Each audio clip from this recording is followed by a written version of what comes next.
Well, good evening, everybody. Welcome to Thrills and Chills, Episode 6.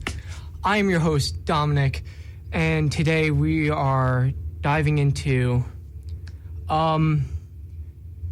there's no way to sugarcoat this. Two roller coasters that soon enough won't be with us any longer.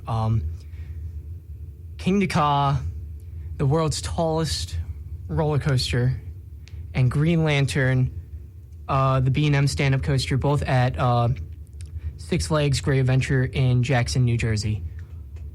Before we start, I just want to say, I went to Six Flags New England. I gotta say, Superman the ride is one of the greatest rides ever built. One of the greatest ride layouts of all time. How it goes from traditional out and back hyper into like a spaghetti bowl twister type hyper coaster. And it's just incredible. It's my new number 5 coaster overall. Number 4 is still Boulder Dash. So 2 New England coasters. Shout out to both Six Flags New England and Lake Compounce for 2 of the greatest roller coasters ever.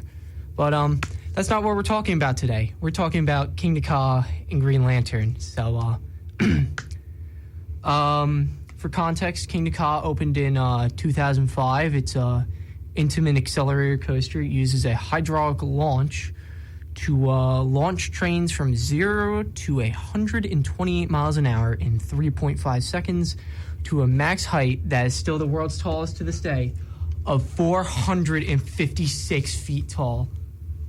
And then Green Lantern opened in 2010, a relocated B&M stand-up coaster from...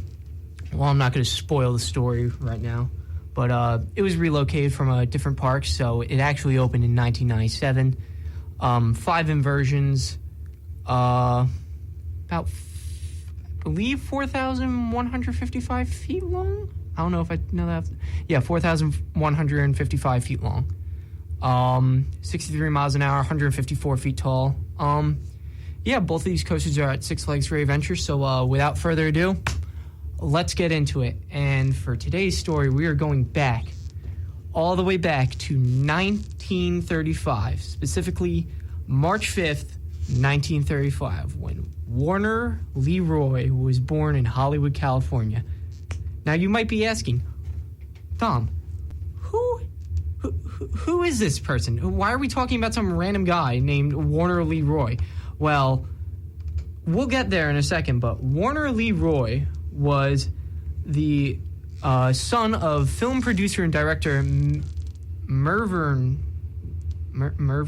Leroy. I don't know how to pronounce that, even though I have it in my script. And Mervyn's second wife, Doris Warner. He's the grandson of Harry Warner, who's one of the founders of the Warner Brothers. And he's also the first cousin once removed of pioneer film producer Jesse Lasky. So, yeah, this guy gets around. He was also a restaurant entrepreneur. He founded multiple different restaurants throughout his life. But we're gonna move ahead to 1971 when Warner Leroy and a group of investors, the Hardwick Company, proposed to a different group of investors. Great Adventure... Oh, the lights just went out. Okay, never mind. Yeah, the lights just went out in the studio. Anyways, 1971, Leroy and the Hardwick Company proposed to a group of investors Great Adventure, a theme park that would be located in Jackson, New Jersey on 1,500 acres of land just outside of New York City and Philadelphia. Park would open in 1974 and have a wide collection of things to do. Like, when I say this was a theme park, this wasn't just a theme park. This was a resort, okay? There was so much that they planned for this place, okay? They planned so much for the initial park concept. They planned 5 separate theme parks, a safari, a sports and games area, which would have multiple sports arenas, like major league sports arenas, and then I don't even know how to describe this one. A campground, an archery range, stables, horses, swimming facilities, tree houses, playgrounds. There was so much. Now, this being the 70s, investors went crazy and they immediately signed on to the project. So, in 1972, park construction began, but not so fast because half of the plans ended up getting canceled. Yeah, so in 1973, a little thing called the oil crisis happened. So, a lot of things got cut. So the 5 theme parks ended up being combined into one big theme park. The safari ended up making the cut, but none of the sports pavilions, none of the campground, none of that ended up making the cut. So park construction, while it did begin in 1972, what eventually would open in 1974 was kind of a cannibalized state of development, I guess that's the best way to put it. It was a lot different than what was proposed. So on July 1st, 1974, Six Flags Great Adventure opened in Jackson, New Jersey for the first time.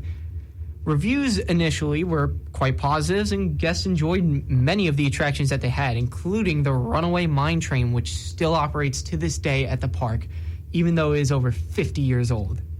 So, we're going to jump ahead a few years. Well, Great Adventure begins to grow exponentially.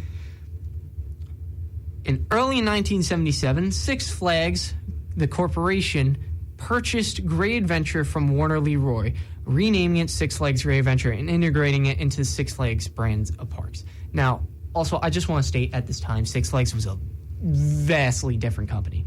Six Flags, this was one of their first acquisitions because the only 3 Six Flags parks that Six Flags built themselves were Six Flags Over Texas in Arlington, Texas, Six Flags Over Georgia in Austell, Georgia, and then Six Flags St. Louis or Six Flags Over Mid-America in Eureka, Missouri. So this was one of their first acquisitions directly following Astroworld in Houston. So it was a shift from what Six Flags had been doing in the past, and it was a completely new thing for them. But we're going to jump ahead once again to December of 1977, when the Kentucky State Fair Board, pardon about that, but the Kentucky State Fair Board announced plans to build a theme park on the grounds of the Kentucky Fair and Exposition Center. This park was announced to be Kentucky Kingdom, a 13-acre park located in downtown Louisville, Kentucky. What is it? I'm trying to think. What else do I have to say? The park's construction would cost $12 million, and it sat on, I believe the term would be the cutting room floor for a while, or just it sat on the table as just, hey, what if we do this idea? And it was proposed by the Kentucky State Fair Board, and they wanted to do this for a while, but they wouldn't get that chance for a while. But we're going to jump ahead once again to fall of 1983 when Six Flags Great Adventure began construction on one of their next roller coasters. So by this time, they had opened a few more coasters. So by this point, they'd opened Big Fury, which also opened in 1974, closed in 1977. Alpen Blitz opened in 1976, closed in 1978. 2 other small children's coasters, Lightning Loops, an Aero Launch Shuttle Loop coaster, opened in 1978. Rolling Thunder would open in 1979. And then this would be the next coaster that Six Flags Great Adventure would open. So this next coaster was going to be built by Intamin Amusement Rides and subcontracted by Giovanola, who was a steel fabricator. So now, at this time, because we're going to go back to Intamin eventually, Intamin was a completely different company. So they sold the rides while Giovanola did the subcontracting, fabrication, all that. So Intamin was just selling the rides. So Intamin also sold Schwarzkopf coasters, which were built by Schwarzkopf, but they weren't Schwarzkopf. Intamin sold the coaster while Schwarzkopf designed, built, and produced the attraction. But Intamin was the group that sold this coaster to Six Flags Great Adventure, while Giovanola actually fabricated the track while Intamin did a few other things. So it's kind of a mixed project, but it's technically an Intamin coaster because they were the ones that actually sold the product. They were the ones that helped design the product, because it wasn't a Giovanola design. It was a Giovanola fabrication of a product. So Giovanola made the actual track for the ride, but Intamin designed the track for the ride. So technically it's an Intamin coaster. But this coaster would be a bobsled coaster because in 1984, the Sarajevo Olympics, the Winter Olympics were going to take place in Sarajevo. So in 1984, on May 9th specifically, Six Flags Great Adventure would open the Sarajevo bobsled. Themed as Sarajevo Olympics, passengers sat in 6-passenger inline bobsled trains that navigated a steel trough that you once you detach from the lift hill, you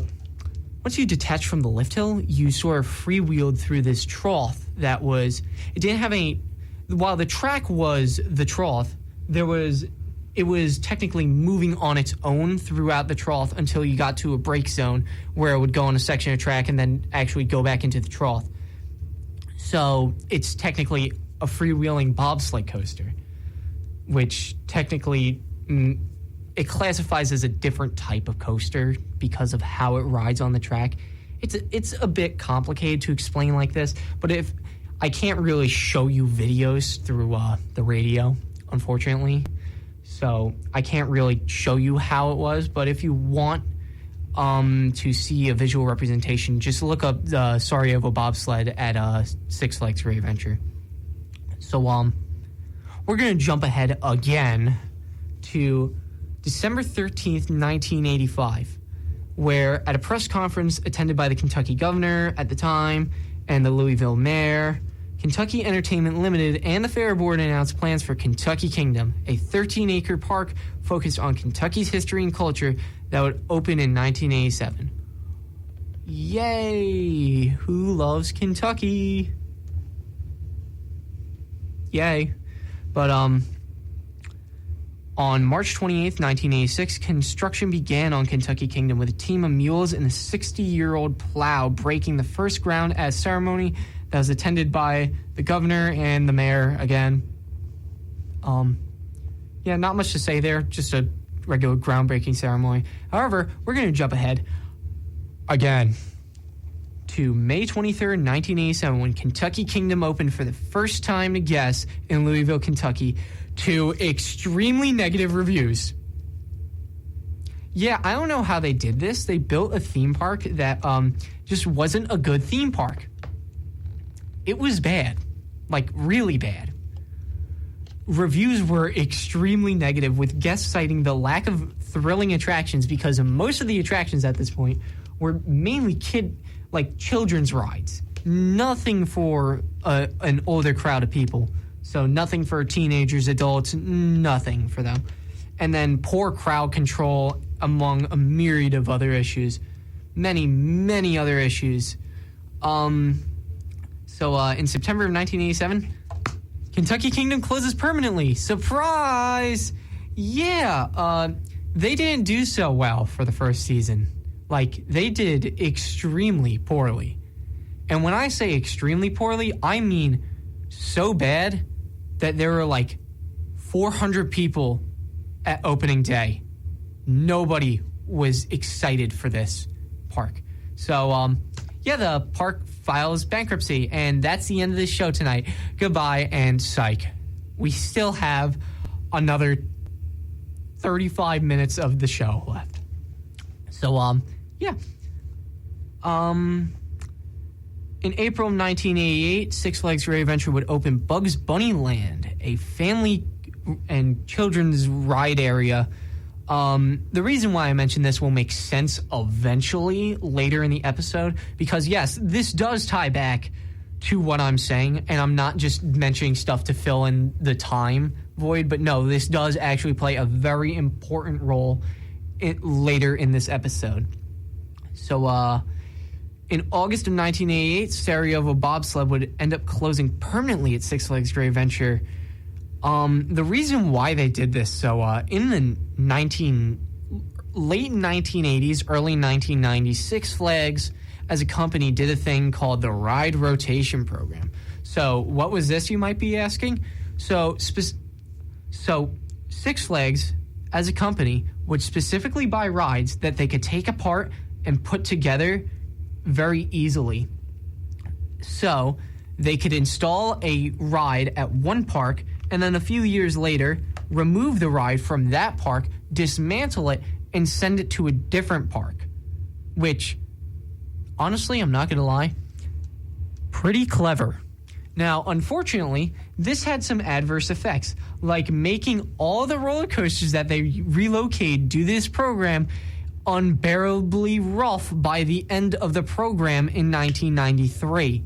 So, by the end of 1993, the parks that had gotten something from the ride relocation program ended up pretty much getting stuck with that ride. And the rides that were being relocated had become extremely unbearably rough, because when you take apart a ride, it's going to lose like some degree of strength within like the ride track. And these were rides that were being taken apart and put back together like every 3 years or so, which was pretty fatal flaw in their logic. So, yeah, while it seems good on paper, not very good in execution, because it ended up making rides unbearably rough, and a whole lot of issues came about from that. So, in August 1988, Sarajevo bobsled would close.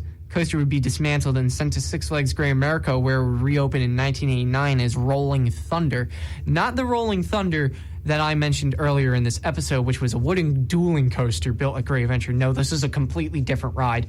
They just reused the name for some reason. So, in September of 1988, directly following the removal of Sarajevo bobsleds, Six Flags Great Adventure would announce the Great American Scream Machine, a 7-inversion aerodynamics looping coaster that stood 173 feet tall, had 7 inversions, including 3 loops, a batwing element, which inverted riders 2 times, and then 2 corkscrews at the end of the ride. This was the tallest roller coaster of all time when it was built and opened. Surprise, surprise, someone else had other plans, because in 1988, Cedar Point would announce Magnum XL 200, the world's first hypercoaster. Now, a hypercoaster is a roller coaster that stands over 200 feet. Magnum XL 200 is 205 feet tall, so it was the first one to ever do that. Just to explain these before we continue, a Giga roller coaster is a roller coaster that stands between 300 and 399 feet tall, and then a Strata coaster is a coaster that stands between 400 and 499 feet tall, and then you have an Exa coaster, which stands between, I believe it's like 500 to 599 feet tall, or like 600 to 699 feet tall. There's a lot of uncertainty about that.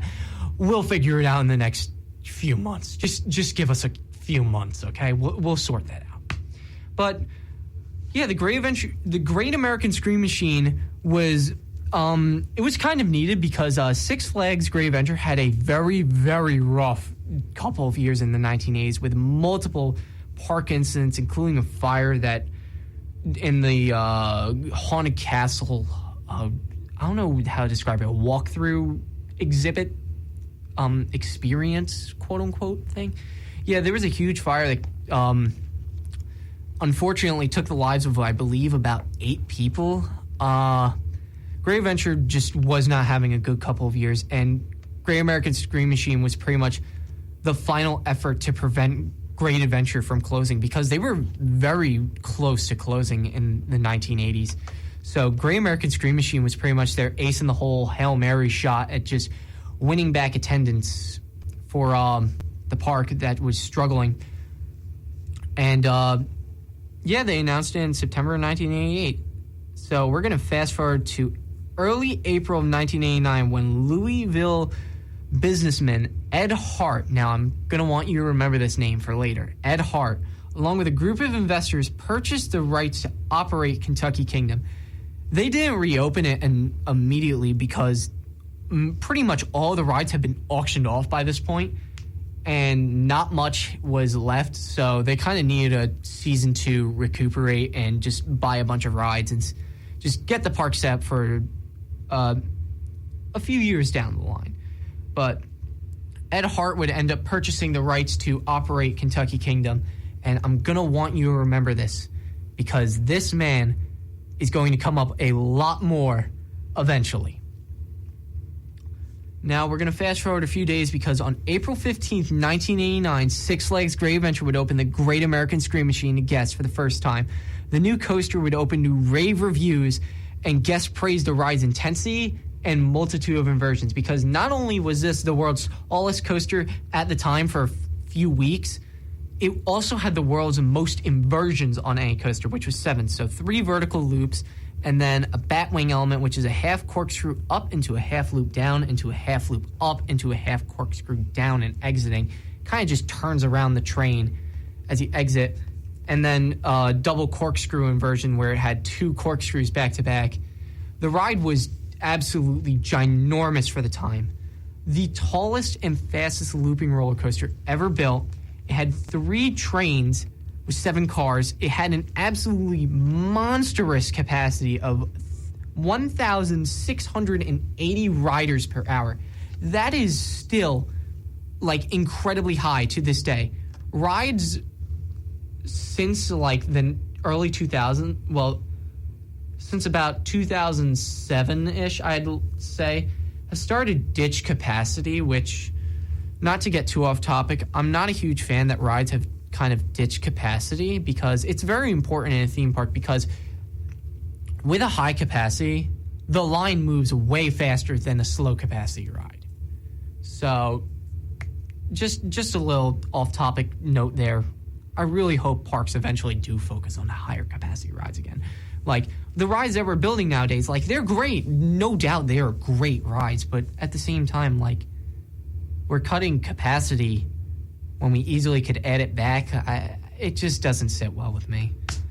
We're going to fast forward a year. So by this point, Magnum XL takes the height record from Great American Scream Machine.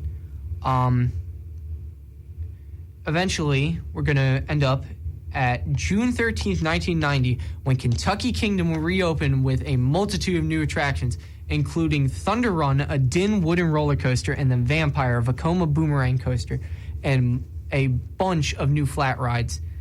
The park, the reviews are extremely positive right out of the gate.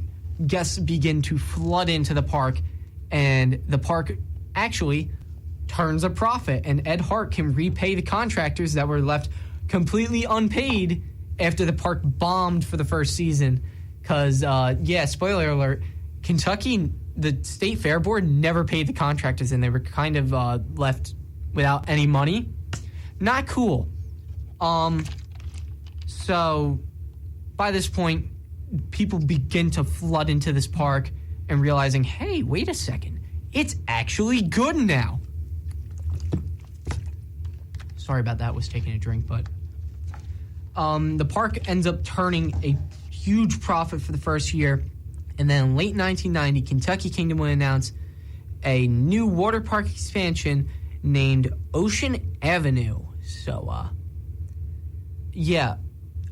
so before I continue, I just want to state how Kentucky Kingdom is set up.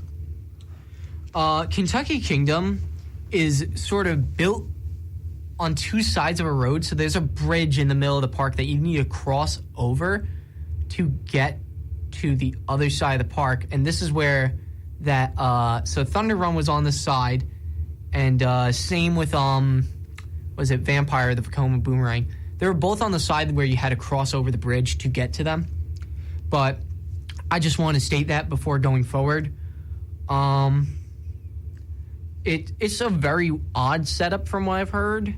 It's just kind of, we have to cross a bridge to get to the other rides in the park. Huh, weird. It's just kind of odd.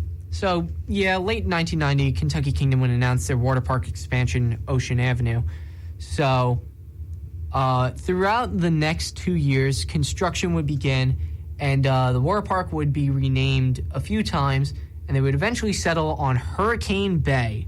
So, in June of 1992, Kentucky Kingdom would end up opening their 6-acre water park on the opposite side of the entrance. So, this is the Thunder Run side. I'm just going to title this. This is the Thunder Run side where the water park was built. So Hurricane Bay is on the Thunder Run side. And then the other side in 1993 would become the, I'm just going to call it the roller skaters side, which is they would open a Vekoma Junior coaster in 1993 called the Roller Skater and kind of themed to little roller skates.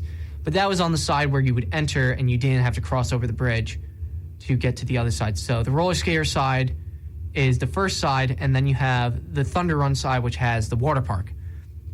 So by this point, Kentucky Kingdom gets incredibly aggressive with their expansion because Ed Hart realized as an investor, the only way to keep drawing in people was a constant stream of investments. So 1992, they would also open a 150-foot tall Ferris wheel, the Giant Wheel. 1993, a new water slide complex in Hurricane Bay. 1994, a shoot the chutes ride. So this is like, it's like I don't know how to describe, a very big log flume that gets everyone soaked. So if you've ridden like Tidal Wave or Tidal Force at Hershey Park, I believe that's what it's called. I don't know off the top of my head, but it gets everyone soaked. Mile High Falls, which was the world's tallest shoot the chutes ride up to that point. Roller Skater opened in 94, so pardon my correction here. So Roller Skater actually opened in 94.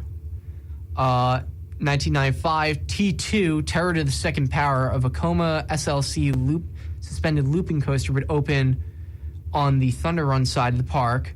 So this would be 101 feet tall, 2,172 feet long, 5 inversions, and a top speed of 49 miles an hour. It would open in 1995, and it was the second in the world, only second to Condor at Wallaby Holland in the Netherlands. This ride was received extremely negatively. I just want to say that because the ride was unbearably rough.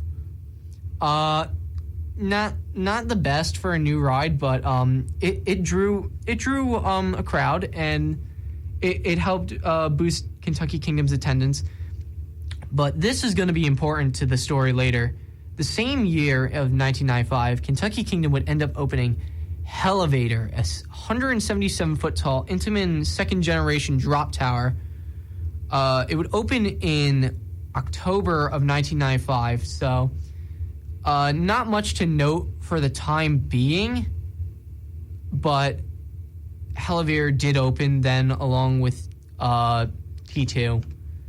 But at this point in 1996, following up their massive expansion to this point, Kentucky Kingdom would announce their most expensive investment yet, a $12 million stand-up roller coaster provided by Bollinger and Mabillard, Chang.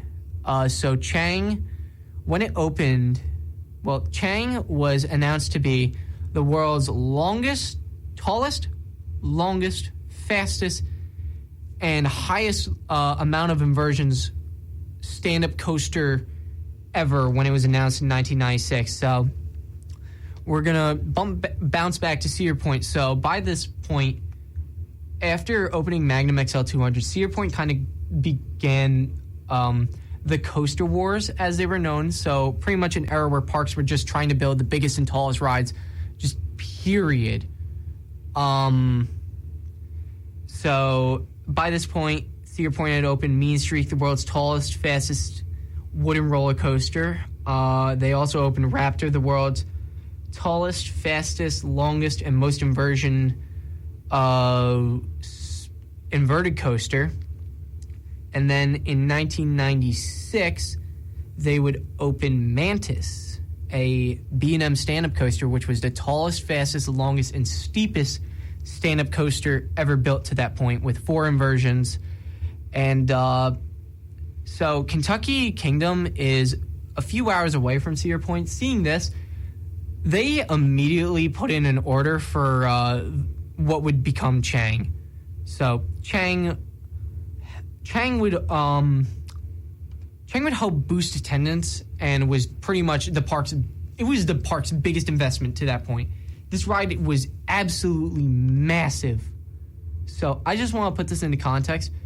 Kentucky Kingdom also has it's right by the Louisville airport. They get special permission to build Chang at the time when it was built in 1996 and opened in 1997. So Chang was 4,155 feet long, 154 feet tall, drop of 144 miles an hour, 63 miles an hour, 5 inversions, which were the world's tallest loop at that point when it opened, a dive loop, an incline loop, which is pretty much take a regular vertical loop and just kind of tilt it on its side and you get an incline loop.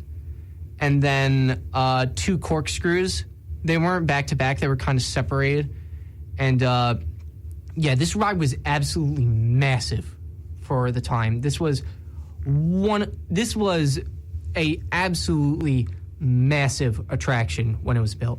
So, going back to my script, on April 4th, 1997, Chang would open at Kentucky Kingdom as the world's tallest, fastest, longest, and most inverting stand-up coaster. Guests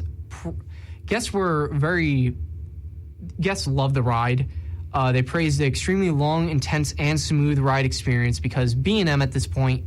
So if you don't know, Bollinger and Maviard was formed out of 2 engineers, Walter Bollinger and Claude Maviard, who came from Giovanola, who helped subcontract to Intamin, again, tying this all back. So they started their own company, and then this company would be formed, Bollinger and Maviard.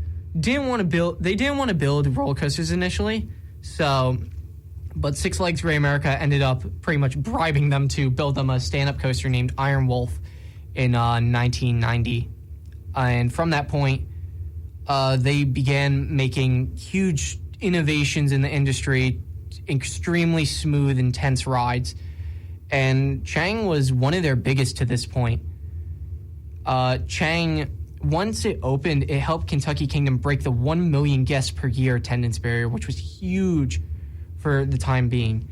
Now, unfortunately, by this point, Six Flags Magic Mountain announced the Riddler's Revenge, which would pretty much break all the records that not only Mantis had set, but Chang set too, because Mantis was actually had a steeper drop than Chang. So, the Riddler's Revenge pretty much broke every single record, but Mantis actually kept the steepest drop record from this time. But on September 26, 1997, Ed Hart announced the sale of Kentucky Kingdom to Premier Parks. Now, this will end up being very important in a little while, and you'll see why. But after this announcement that the park was sold, on April 1st, 1998, Premier Parks acquired the Six Flags chain of amusement parks, combining the Premier Parks portfolio with their newly acquired Six Flags parks, and they pretty much immediately renamed their properties. And so on June 21st, 1998, Kentucky Kingdom would reopen as Six Flags Kentucky Kingdom. And also the same day, they would open Twisted Sisters, a Custom Coasters International dueling wooden coaster, which I just want to shout out the person that named that. That is an absolutely excellent name, because there are 2 tracks, they duel each other, and they're twisted tracks. So they're Twisted Sisters. Now, unfortunately, the Twisted Sister band didn't really like this much, and they threatened to sue Kentucky Kingdom. So, unfortunately, in 2001, they would end up having to change the name to Twisted Twins, which is significantly less cool. So, boo, not cool. Now we're going to fast forward ahead a bunch, too, to 2004, when Six Flags Great Adventure would close Bugs Bunny Land to make way for new additions. Now, by this point, Cedar Point had gone on to introduce Millennium Force in 2000, which was the world's tallest full-circuit coaster at 310 feet tall with a 300-foot drop. And then in 2003, they would open Top Thrill Dragster, which was 420 feet tall, after they built Accelerator at Knott's Berry Farm, which was the first Intamin hydraulic launch coaster.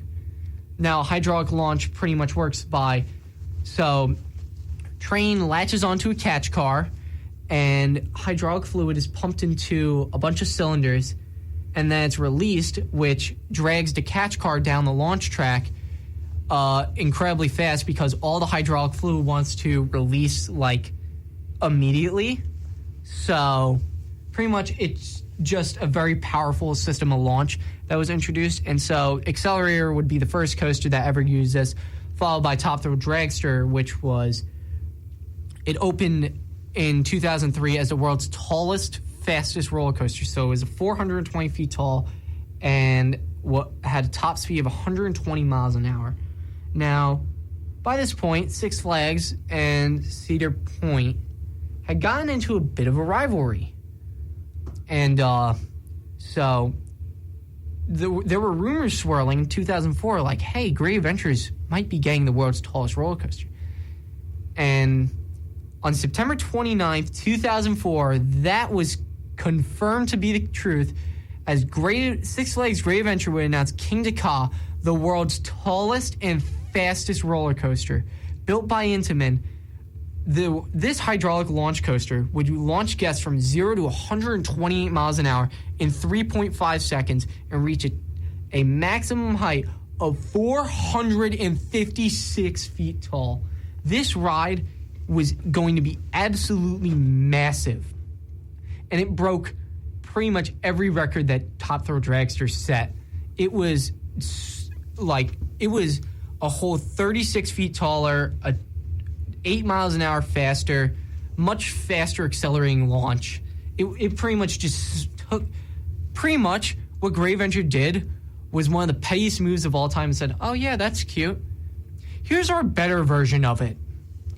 And here's why we're better. So yeah, they pretty much just smashed all the records. So construction would begin in the winter, well, throughout the summer of 2004, where it wasn't announced, throughout 2005, and on January 13th, 2005, Kingda's top hat was topped off, which topping off, if you don't know, means like when you place the highest piece of a roller coaster track on the structure. So when you top off a structure, it pretty much means, hey, this is our tallest point and we don't have to build any higher. So, yeah, there was that. And then it would begin testing in April, and then on May 21st, 2005, Six Flags Great Adventure would open Kingda, the world's fastest and tallest roller coaster of all time. And it would open to absolutely rave reviews. Guests would praise the extremely intense and fast ride experience, the amazing, powerful launch, and the surrounding theming of the Golden Kingdom, because at this time, Six Flags wanted to build up Great Adventure into a resort, which, spoiler, that never ended up happening. I'll get to that in a bit.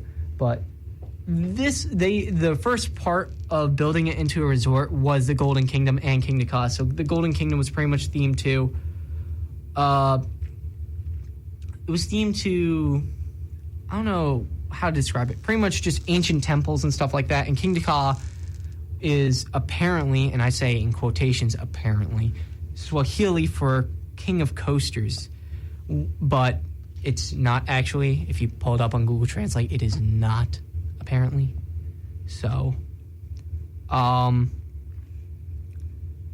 In 2007, we're going to jump ahead again. So actually, we're going to jump ahead again. I completely skipped a section accidentally. Late 2005, Six Flags Great Adventure would announce El Toro, the world's tallest wooden roller coaster at that point. Tallest and fastest wooden roller coaster built by Intamin. It was a prefabricated wooden roller coaster that would open in 2006. And that's one of the greatest rides ever created. Kingda 2 is also one of the greatest rides ever created. I've ridden both of them. While I like El Toro more, Kingda is also incredible. It is just mind-boggling. 2007, Six Flags Kentucky Kingdom would retheme Elevator as Superman Tower of Power. And then, unfortunately, I do have to talk about this part because it ties back to what would end up happening to these parks. So on June 21st, 2007, unfortunately, an accident occurred on Superman Tower of Power where a cable hoisting up one of the carriages for the drop tower became loose and kind of tangled around a girl's legs and ended up severing her feet off of her body. Now, unfortunately, this is an unfortunate accident that we do have to talk about with the future of what occurs here, because at this point, the ride, this was just a PR nightmare for Six Flags, who was also taking on a ton of debt, which is not a good combination. Oh no. So the ride would be removed during 2008, and during 2008, due to major debt from Six Flags, the entire northwest section, so the Thunder Run side of the park, the northwest corner of that would be closed in Kentucky Kingdom. That would just be completely closed, which include Twisted Twins, Mile High Falls, and the Zeppelin, which was a spinning blimp ride. So these would remain closed for the entirety of Six Flags operation of Kentucky Kingdom, because on September 21st, 2009, Six Flags Kentucky Kingdom announced the removal of Chang, which again was their B&M stand-up coaster. The ride would be disassembled during the off-season, and it would be sent to Six Flags Great America, where it would sit in the parking lot in pieces for a year. Now, pretty much immediately following this, on February 4th, 2010, Six Flags announced that Kentucky Kingdom would cease operations due to the rejection of an amended lease by the Kentucky State Fair Board. So this is another weird part. The park that sits on the land of Kentucky Kingdom, whatever park is there, is leased to said operator by the Kentucky State Fair Board. So the company that operates it technically didn't own it. So Six Flags pretty much left the park for dead and completely left it abandoned. Now, on another bad note for Six Flags, on July 18th, 2010, the Great American Scream Machine would close permanently at Six Flags Great Adventure. Guest satisfaction had been pretty much waning since the early 2000s, as the ride had become increasingly rough.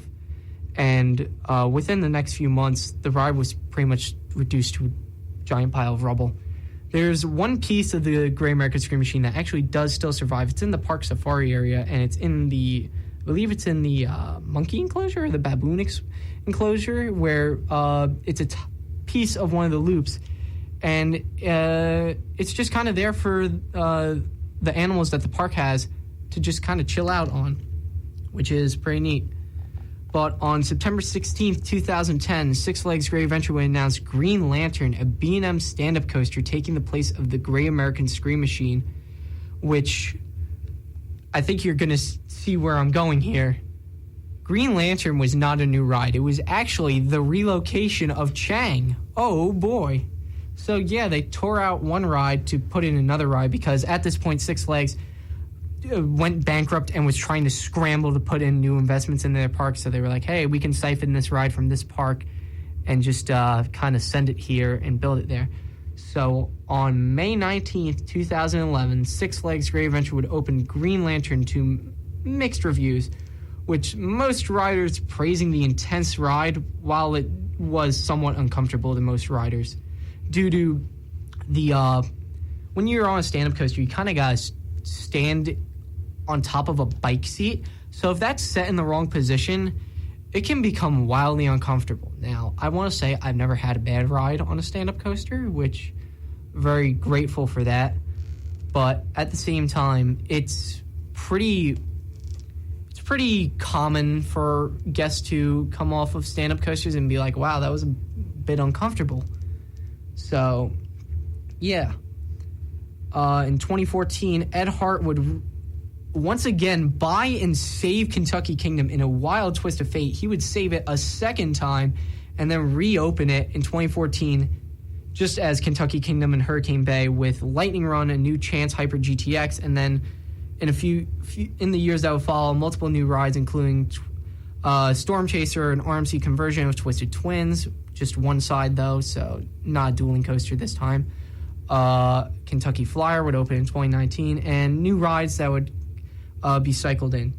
Now, the reason why I'm talking about both Kingda and Green Lantern today is because throughout the past year, since I'd say about late September, there have been rumors circulating that both Kingda and Green Lantern are going to be removed at the end of this season for Great Adventure. Because during this time, I want to also say Cedar Fair, who owns Cedar Point, merged with the Six Flags Company, and they've pretty much begun to pretty much clean house of rides that they're deeming too expensive or too lackluster to operate. And Kingda costs a lot of money to keep going. It costs, I believe, $2.5 million a year to keep Kingda running. And it seems like, unfortunately, Kingda will be closing permanently, along with Green Lantern, on Sunday, November 10th, 2024, which is in 2 days. So I want to stress this. If you are a New Jersey resident or you care about roller coasters in any kind and you want to ride Kingda one last time, or you've never ran Kingda and you want to just ride Kingda, I cannot stress enough. Pack your bags and go to Six Flags Great Adventure immediately. Just go ride Kingda and Green Lantern.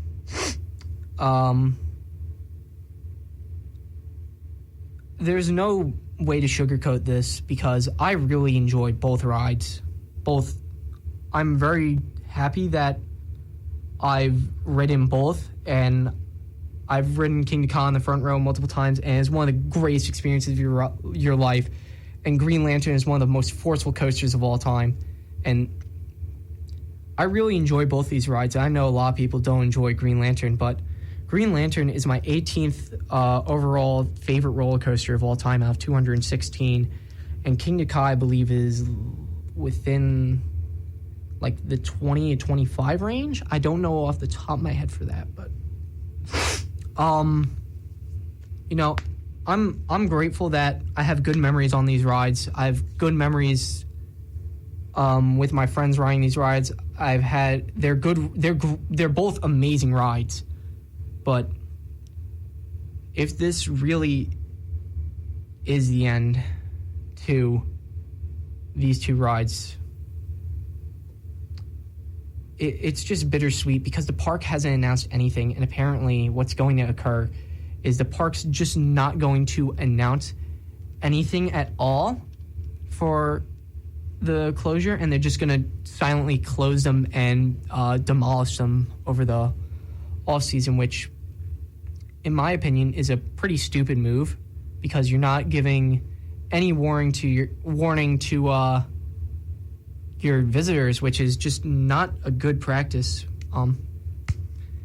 So yeah, it's a shame that if these two rides are really on the way out, I'm not going to be able to ride them one final time due to me not having a car here at campus at Quinnipiac. But I'm happy that I got to ride them. I'm happy that I have good memories on them. I'm happy that other people have good memories on them. And it's a very bittersweet ending to both of these rides.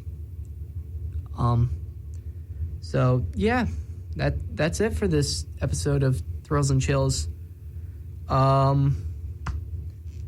Be sure to tune in next week we're going to be doing another episode. I don't know what yet, but towards the end of the year, we're going to be doing an awards show, by the way, called the Airtime Awards, where I'm going to be awarding some rides, some awards or something. I haven't fully figured out the details of that just yet, but you should stay tuned for that. Yeah, I don't really have anything more to say. Again, if you really want to ride Kingda or Green Lantern, go ride them immediately. Just go to Great Adventure. You don't have much time from what the rumors are indicating. Anyways, thank you for listening to Thrills and Chills episode 6, Kingdom's Light. My name is Dominic, and I hope you've enjoyed. Thank you and have a great night.